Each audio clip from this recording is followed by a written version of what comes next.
Good morning, RiverLife. Good morning, family and friends. Hi, everyone. I hope you're doing well this morning. I've got my donut here. I'm going to have a little snack. Hopefully you got some breakfast. Oh, yeah, there you go. That hits the spot. Donuts are awesome. So, I'm going to have another bite of that because that was just good. Yeah. There you go. So, what do you have for breakfast this morning? I'm having a donut. Wow. I had an almond croissant. Nice. Well, we've got our breakfast. We've got our family, which means it's time for our cutest and silliest segment. What are Chip and Pebbles wearing today? So, Pafwa, what are Chip and Pebbles wearing today? Well, August is a big month. Greg's birthday is just in a couple days. And he's turning the big 5-0. I know. So happy birthday to Greg. Thank you. Pebbles also has a birthday at the end of August. So happy birthday to Pebbles. And in honor of that, we are celebrating birthdays. Woo, see, we got our hats. Chip has his hat. Pebbles has her little hat. Mommy has her hat. There we go. So happy birthday to all of you August birthdays like me and Pebbles. Oh, Chip so wants to eat that right now. Yeah. So happy birthday to all of you. Happy birthday, little Pebbles. And happy birthday to me. So ready? All right. Yay! All right. Well, hey, we are going to kick things off with a little video here because you know what? With RiverLife Online and RiverLife at Home here, you could be watching service in all kinds of different ways. So here's a little video to let you ask yourself, how are you watching service this morning? In the name of Jesus. To break every chain. I'm sorry. I was feeling it. I'm sorry. I can do all this through him who gives me strength. I know that's right. Let us not become weary in doing good, for at the proper time we will reap a harvest if we do not give up. I'm trying. They will run and not grow weary. They will walk and not be faint. Let's walk. I'm gonna see a victory. I'm gonna see a victory. For the battle belongs to you, Lord. Follow me and I will make you fishers of men. Fishers of men, huh? Don't pull it. You're pulling it. You're pulling it. Oh, I'm sorry. You're pulling I'm it. sorry. You're pulling it. You're pulling it. And lead us not into temptation, but deliver us from the evil one. Truly I tell you, unless you change and become like little children, you will never enter the kingdom of heaven. What can wash away my sins? Nothing but the blood of Jesus. Hallelujah. What can make me whole again? Nothing but the blood. So wherever you are experiencing church this morning, we are glad you're here.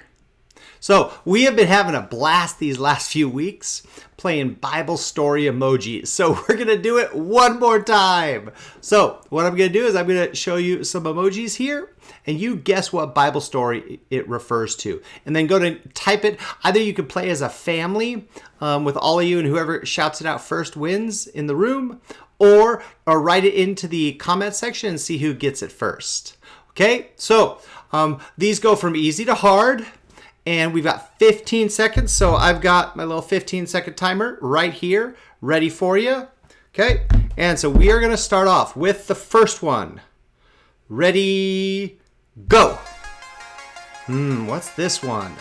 There's a dude, there's three things, and what is that? Mountains, a sunrise. Okay, 5 seconds. Ready? 4, 3, 2, 1. Boom. There we go. So what is that? That is Peter denying Jesus. So it's true. See, there's worried Peter, and then he says no 3 times. Sunrise, and the rooster crows, and then Peter gets really sad and cries. Okay, my phone just reset, so let's get this thing going. Okay, here we go. So that's the first one. Did you get it? That's Peter denying Jesus. Okay, second one, here we go. Ready, 15 seconds, and start. Ooh, what's this one? Okay. There's a strong man, a heart, a monkey. Where's there a monkey in the Bible? I don't know. 5 seconds. You got 5 seconds to figure it out. I don't know. 3, 2, 1. Boom. That's it. Okay. That is Samson and Delilah. See, there's Samson. He was really strong. He fell in love with a woman, Delilah. She cut off his hair. He lost his strength. No more strength. And then he became a blind old man. Okay. How are you doing so far? Two so far. Okay. Here we go. We got another one going right here. And go. 15 seconds. 15 seconds. What's it going to be? I don't know. Okay, 10 seconds. Oh, let's see. What is that? What is that? 5 seconds. Oh, okay. 5 seconds, 3 seconds, 2 seconds, 1 second, and go. Okay, that is Jesus entering Jerusalem. Part of the Easter story.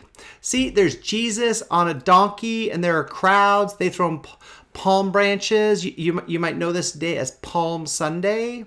And then there's big celebrations in Jerusalem. Okay, that's 3 down. Let's do another one. Ready? Here we go. Let's do another one and go. Okay. Ooh, okay, there's a lady. Okay, there's something, a skull and a stop. And okay, what's it going to be? What's it going to be? Hint, this one is an entire book. 4, 3, 2, 1. Yes! Haha! That is the story of Esther. See, Esther, they were going to kill all the Jews. Esther put a stop to it, and there was great celebration because of her. Okay? So, let's do one more here. Oh, let me get my timer back. Okay, there we go. Ready. Last one. Now, this one is different than the other ones, and that's all I'm going to say. It's a little, you have to really stretch your brain, okay? This one's different. Ready, last one, and go. Okay, 15 seconds. What is this? Okay, what is this? 10 seconds. Okay, come on. Yeah, you can get it. You can get that brain going. Get that brain going. Have that extra shot of coffee. There we go. 4, 3, 2, 1, and boom! There it is. That's the Last Supper. See, you get it? There's Jesus in the middle, and then there's wine and bread, and all the emojis are looking inward toward him. There you go. That's the famous Last Supper. Okay, how did you do? How did you do here? 5 out of 5, 4 out of 5, 1 out of 5. Hey, no matter what you got, we love you, and we are glad you're here this morning. Hopefully you had a little bit of fun and got that brain moving. Well, to continue to get that brain moving, we've got some worship here. It's a throwback video to when we were back in the building, and it's a wonderful song because it gives us a great reminder that in Christ, we are no longer slaves. We are sons and daughters, and we are saved. We are no longer slaves. So here you go.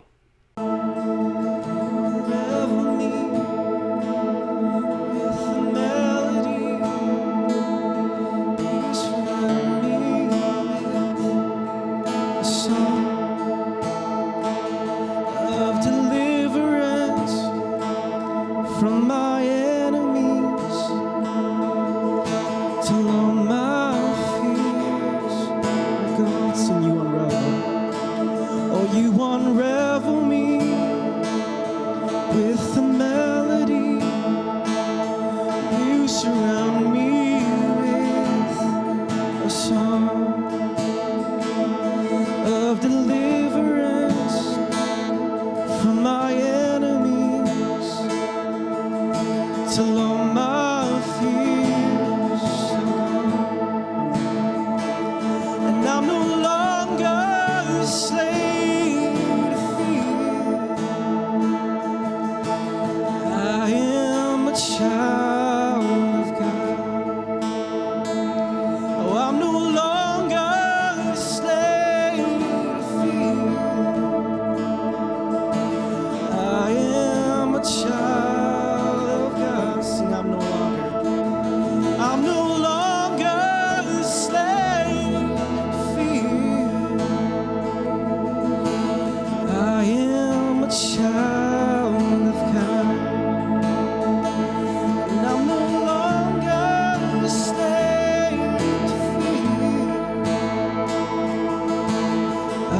What an amazing promise that we are no longer slaves. In Christ, you are not called a slave.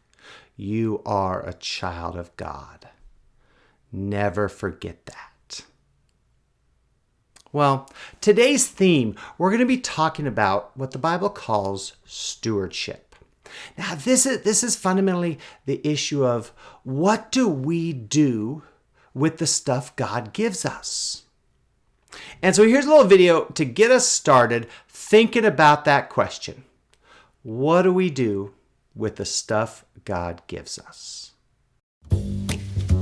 Stewardship. It's kind of a churchy word, but what does it mean? This is stewardship plain and simple. Meet John. He loves to play golf, eat Italian, and go to the movies. He has a house, a car, and a job that pays the bills. In his free time, he catches up on the latest game and he plays his guitar. So here's where stewardship comes in. Everything John has, from his TV to his car to even his ability to play guitar, well, none of it actually belongs to him. Are you ready for this? From the little things all the way to the big stuff, like his house, it all belongs to God. You're a steward of everything God gave you. It's a privilege, and He expects you to be responsible, not just with your finances, but your time, talents, and toys. So what does it mean to be responsible? Well, like hosting a Bible study at your house, or using your free time to visit someone in the hospital, or how about giving money to an out-of-work friend? It's all stewardship. So when it's time to give back, say the plate gets passed, or the children's minister asks you to serve in the toddler's room again, think to yourself this one simple question. Does what I have belong to me or God? Let's continue us thinking about this idea by looking at God's Word. And to do this, just like we do every week, I am passing it over to Pastor Kong. So, Kong, take us away and read us a little bit of God's Word. Hey, RiverLife Church, it's Kong, the Associate Pastor, and I'm glad to be joining you in service today. It's the first Sunday in August. Can you believe summer is almost over? It's crazy. It flew by so fast. And so, happy August to everybody. We're going to take some time and read some scripture and pray together today. And so today I'm going to be reading from Matthew chapter 25, verses 14 through 30. And I'm going to be reading from the New Living Translation. The passage is going to be put on screen, and as always, I'm going to invite you to read along with me. And once I get done, I'll go into our prayer, and our prayer is going to be put on screen as well too. And so I invite you to pray along with me as well. And so let's read Matthew chapter 25, verses 14 through 30 together. This is what it says. Again, the kingdom of heaven can be illustrated by the story of a man going on a long trip. He called together his servants and entrusted his money to them while he was gone. He gave 5 bags of silver to one, 2 bags of silver to another, and 1 bag of silver to the last, dividing it in proportion to their abilities. He then left on his trip. The servant who received the 5 bags of silver began to invest the money and earned 5 more. The servant with 2 bags of silver also went to work and earned 2 more. But the servant who received the 1 bag of silver dug a hole in the ground and hid the master's money. After a long time, their master returned from his trip and called them to give an account of how they had used his money. The servant whom he had entrusted the 5 bags of silver came forward with 5 more and said, Master, you gave me 5 bags of silver to invest, and I have earned 5 more. The master was full of praise. Well done, my good and faithful servant. You have been faithful in handling this small amount, so now I will give you many more responsibilities. Let's celebrate together. The servant who had received the 2 bags of silver came forward and said, Master, you gave me 2 bags of silver to invest, and I have earned 2 more. The master said, 'Well done, my good and faithful servant. You have been faithful in handling this small amount, so now I will give you many more responsibilities. Let's celebrate together.' Then the servant with the 1 bag of silver came and said, 'Master, I knew you were a harsh man, harvesting crops you didn't plant and gathering crops you didn't cultivate. I was afraid I would lose your money, so I hid it in the earth. Look, here's your money back.' But the master replied, 'You wicked and lazy servant. If you knew I harvested crops I didn't plant and gathered crop I didn't cultivate, why didn't you deposit my money in the bank? At least I could have gotten some interest on it.' Then he ordered, 'Take the money from this servant and give it to the one with the 10 bags of silver. To those who use well what they are given, even more will be given, and they will have an abundance. But from those who do nothing, even what little they have will be taken away. Now throw this useless servant into outer darkness, where there will be weeping and gnashing of teeth.'" Let's pray together. And again, our prayer is going to be put on screen here. Today's prayer, the parts of it are taken from St. Thomas Aquinas Church and Catholic Student Center. And so let's pray this prayer together. God, I believe that you are the source of every blessing, and you have blessed me with all that I have and all that I am. Help me to joyfully enter into the grace of giving as well as into the happiness of serving. Amen. Next up, we're going to move into the teaching time. And we've got, just like the last few weeks, we've got some amazing videos from the Alliance National Office. Because we've been talking about, for the last few weeks, the Christian Missionary Alliance core values. And the values that we've been looking at for the last few weeks, it started off of 3 weeks ago? We started talking about that lost people matter to God, and He wants them found. Then last week, we talked that prayer is the primary work of God's people. And then this week, we're going to talk about value number 3, and that is that everything we have belongs to God. We are His stewards. Let me say that again in case you missed it. Everything we have belongs to God. We are His stewards. Now, over the next 15 minutes, I've got 3 videos for you to watch. And they all center around this idea. And they give you pictures. One from Alliance history, one from present day, and one from Scripture. About what it looks like to live out this idea. What it looks like to be a steward, a caretaker of what is really God's. So sit back, enjoy, open up your hearts, open up your minds, and allow God to begin to shape how you view your stuff. In the earliest years of the Alliance, there was an unquenchable passion for completing the work of the evangelization of the world and bringing back the King. Scores and later hundreds of volunteers presented themselves as candidates for missionary service.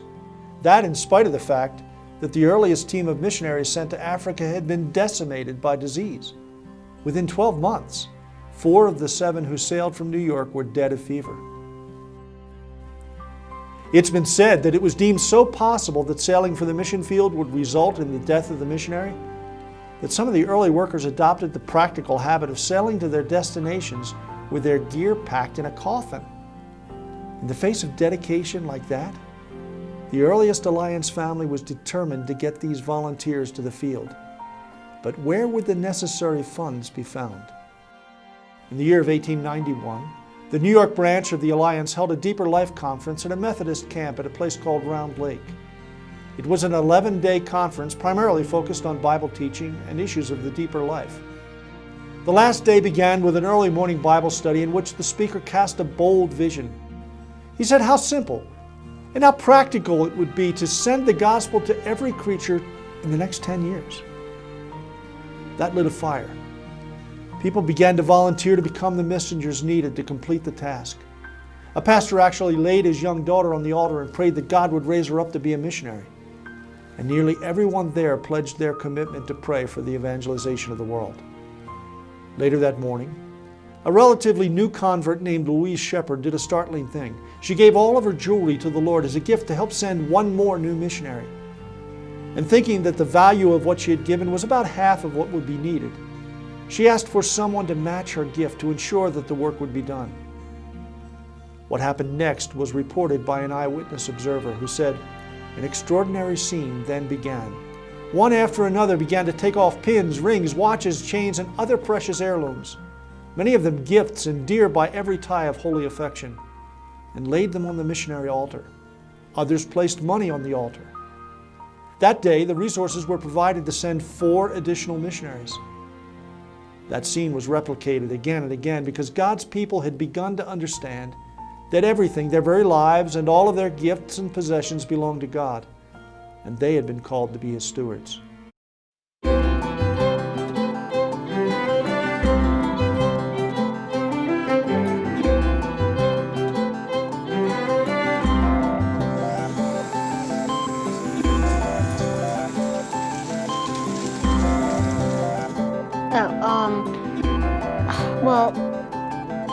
Well, I might want to say that again. Well, Sammy is, he likes to be the center of attention, likes to have fun, and he's a leader, and kids tend to follow him. And he's focused, and when he's committed to something, he goes all out. And when something's right, even from the youngest age, he's almost willing to die for it. If anything that God says to do, then it's pretty much going to be good. It's going to be for the right, not for the wrong.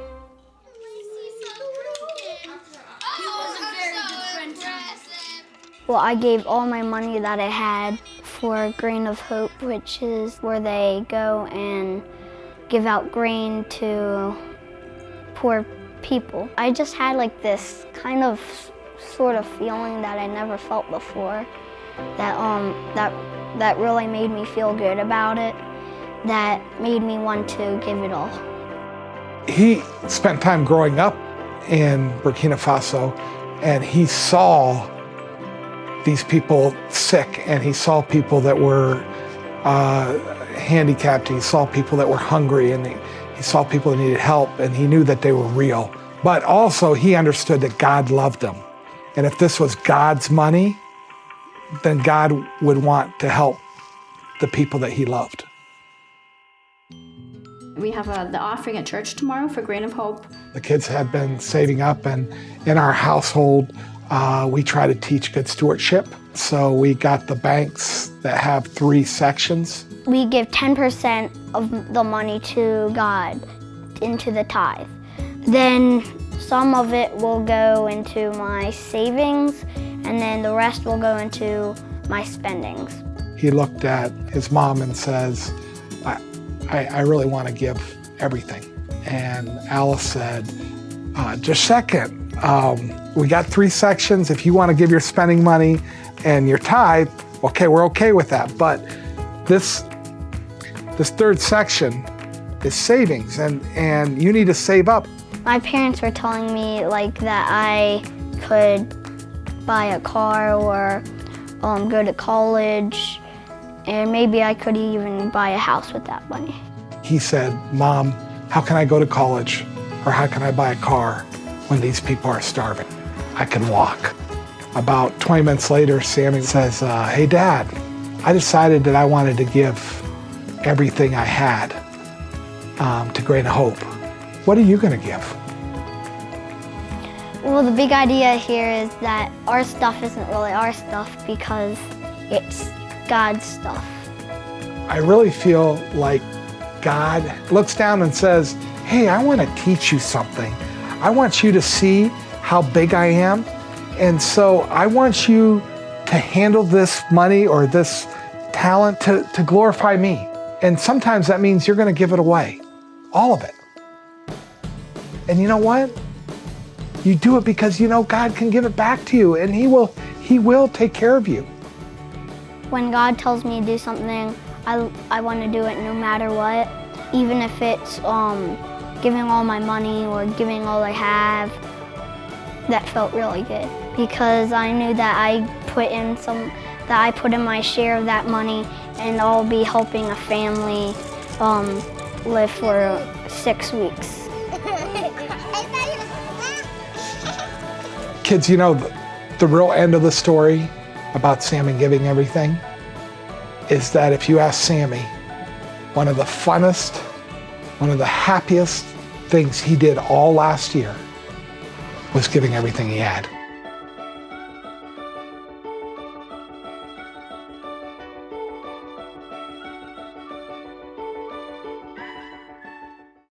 When God was ready to create a nation of people through whom he would bless all of humanity, he chose a man named Abraham. Probably you already know his story very well, but I think that of all the men and women in the Bible to whom we might look to learn about this core value, Abraham might well be our very best choice. It all began when God sought out this man in his home country of Ur and told him that he had been chosen to become the father of many nations. The Lord promised that his descendants would be as numerous as the stars of the sky, and that through him every nation on the earth would be blessed. But for many years, that's all that Abraham had, a promise. And at times it must have seemed like an empty promise because he had no children. His wife Sarah was barren. How can you have unnumbered descendants if your wife can't even have a single child? You know the story already, so you know that when Abraham was 100 years old and his wife Sarah was 90, God did a miracle, and the child of promise was born. They named him Isaac, and the sun rose and set on that child like it had on no other child in human memory, because he was the child of promise, and everything that God had said he would do depended on Isaac. God blessed Abraham materially, and he was very wealthy. But Abraham didn't care all that much about the money. What mattered was Isaac. He was the child of the promise. Abram would certainly have said at that point in his life that God was the owner of everything. And for all that anyone could see, he lived that belief. When he rescued his nephew Lot from the grasp of the armies that had attacked the city of Sodom, he gave a tithe of all the spoils to Melchizedek, the priest of God. And that, by the way, is the first mention of the practice of tithing in the Bible. Even more impressively, when the king of Sodom, trying to express his gratitude, invited Abraham to keep all of the rest of the spoils of the battle for himself, the man of God refused, saying in effect, "If I took these spoils, then you might begin to say, I made Abraham rich. No thanks. I'll be content with what God has given me." That's pretty impressive. But God wasn't satisfied. One day when Isaac was a young man, God spoke again and told Abraham that he wanted him to offer up his son Isaac as an offering, a burnt offering to the Lord.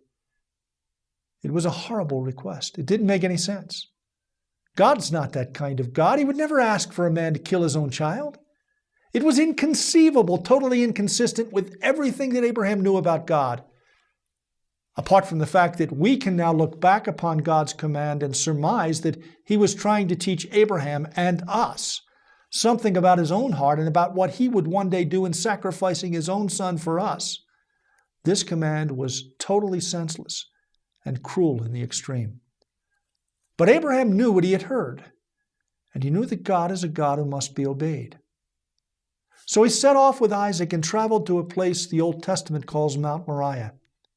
Some Bible students believe that Mount Moriah and Mount Calvary are the same mountain. In any case, they're in the same vicinity. And when Isaac asked his father, "Where is the lamb for the offering?" we're told that Abraham answered, "The Lord will provide." And when they came to the place of the sacrifice, the man of God bound his son, laid him on the altar, and reached for the knife with which to slay him. At just that moment, the Lord intervened. "Abraham, Abraham, do not lay your hand on the boy or do anything to him, for now I know that you fear God, since you have not withheld your son, your only son, from me." And as that grateful father lifted up his eyes, he saw a ram caught in a thicket, a ram that God provided for the sacrifice. When Abraham came down from that mountain, he knew what A.W. Tozer called the blessedness of possessing nothing. From that day forward, Abraham knew that everything he had belonged to God, and there would never again be any question about that. Of all the core values that we need to embrace, this one might be the most difficult for those of us who live in the midst of a modern culture that is inflicted with a disease that some people have called affluenza, a painful, contagious, socially transmitted condition of overload, debt, anxiety, and waste resulting from the dogged pursuit of more. In the parable of the talents, found in Matthew 25, Jesus uses a compelling story of 3 entrusted servants to convey the essence of stewardship. It's important for us to realize that we have not fully mastered this truth when we reach the point at which we gladly return to God 10%, a tithe of all our income. Nor have we arrived when we joyfully give offerings over and above our tithes to promote missions or to meet the needs of others, reserving a portion of what belongs to the Master and for His use, and keeping everything else for myself is not quite what Jesus was teaching in the parable of the talents. Our money is only a small part of what He has given to us, and everything, all of it, belongs to Him. Abraham is our model. He was a very rich man who understood the blessedness of possessing nothing. Well, I want to give you a few minutes here to sit with this idea. A few minutes to allow God's space to speak to you. A few minutes for you to reflect on your heart and your stuff. So sit back, enjoy, open up your hearts, and reflect, how do you see your stuff? Do you really believe that everything you have belongs to God? Or are you holding on to some of it for yourself? So take a couple minutes here to reflect on that question.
So how was that for you?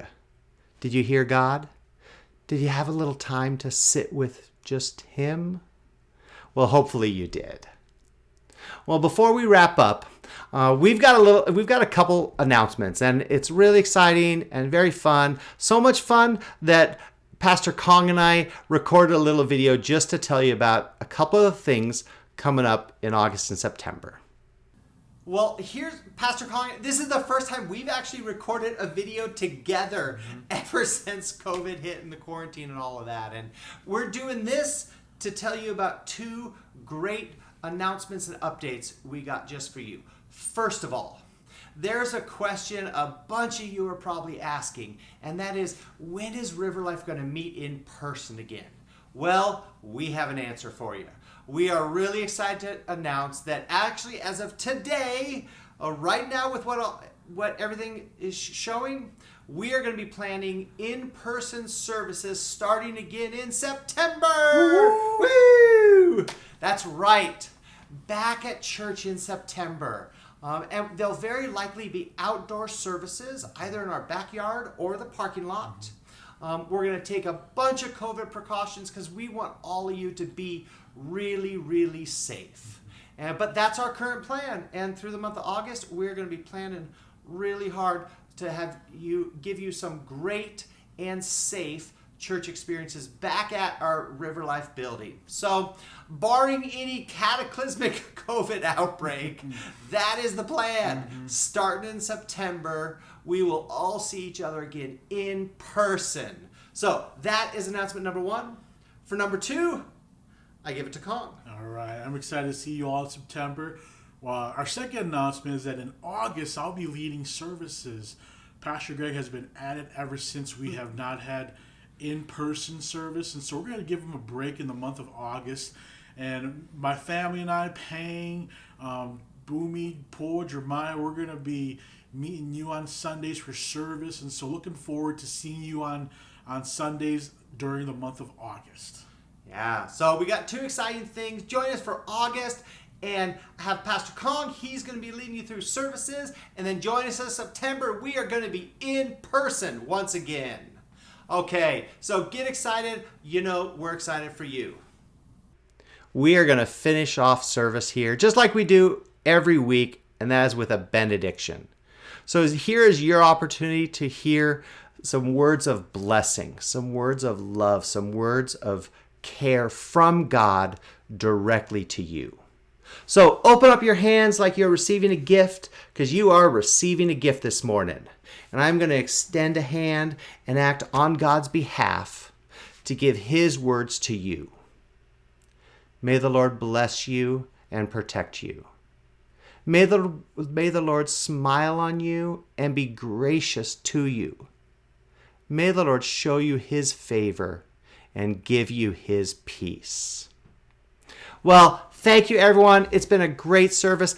Thank you for joining us. Thank you for chatting up on the comment section. And as Kong mentioned, I'm going to be taking a break from services for the next month, and I'm going to be able to rest up, which I am thrilled about. But don't worry, I will still be online chatting up with you and watching services myself. So, and after that, we start in person again in September. So be safe, be blessed, go in God's grace, and have a great day, everyone.